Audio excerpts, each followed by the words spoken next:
Monero is a secure, private, untraceable currency. Monero seeks to be electronic private cash. It is open source, decentralized, and freely accessible to all. In this video, we will explain the basics of how Monero works. But first, here's why people who already know about it like it so much. Monero transactions are always private. With Monero, others can't tell where you've received Monero from, where you've sent it to, or the amount involved. Not only does Monero's inherent untraceability help preserve your privacy, it also provides peace of mind, since you don't need to worry about how your Monero was used prior to it coming into your possession.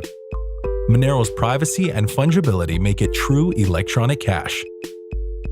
Monero uses a blockchain to securely record transactions. A blockchain is a digital ledger of transactions to which entries can only be added. In a blockchain, transactions are grouped into blocks which are linked together to compose a chain.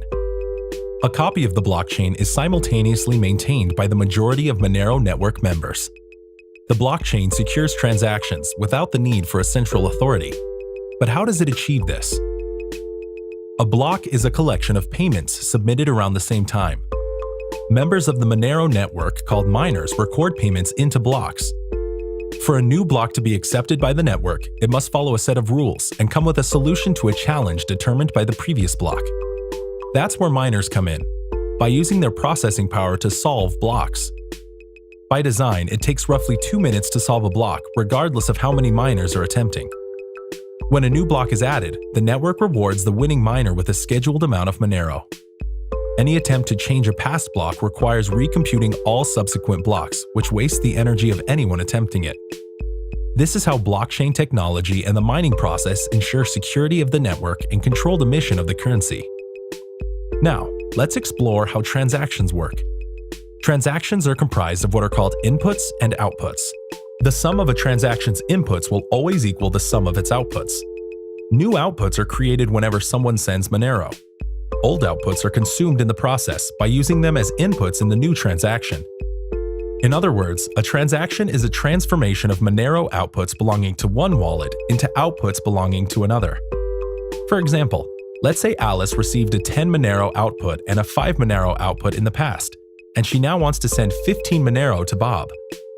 Alice's wallet will combine the 10 and 5 Monero outputs and send them to Bob, who will receive a 15 Monero output. Alice's wallet used her two outputs as inputs in the transaction which consumed them, and Bob's wallet received a brand new 15 Monero output. With the transaction, Alice also paid a small fee for miners to include her transaction in a block. Monero outputs are created in such a way that only the intended recipients are able to recognize and spend them.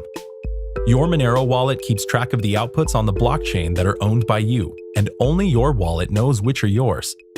You may, however, share a watch-only version of your wallet with whom you choose, which means they can view your balance but not spend your Monero. Your wallet is otherwise just like a bank account, reflecting the entire transaction history of deposits to it and payments from it. Let's discuss how you receive and control your Monero. All the Monero that is directed to your public address will be reflected in your wallet in the form of spendable outputs. All the unspent outputs in your wallet comprise your current balance. In our example, Alice sent Monero to Bob. Alice was able to send Monero from her wallet to Bob's wallet because Bob provided his wallet's public address to Alice. The public address can be thought of as a blueprint because it allows the sender to create outputs which only the intended recipient will be able to recognize as his and spend. Bob's wallet allows only Bob to detect and spend his Monero when he chooses. The wallet address itself never appears on the blockchain, so Bob's Monero are kept private. Now let's review and tie these concepts together. Monero is an electronic currency that allows you to safely and privately transact with whom you choose. The balance in your wallet is made up of unspent outputs. Inputs and outputs comprise a transaction. Transactions are grouped into blocks. Miners ensure that the blockchain can't be changed retroactively. The Monero blockchain is a secure, global, digital history of financial records shared by everyone on the network. While the blockchain is shared and open, there are mechanisms in place that obscure transaction information. Ring signatures obscure the true sender. Stealth addresses hide the receiver. Ring confidential transactions hide the amounts. We'll discuss these privacy features in greater detail in other videos.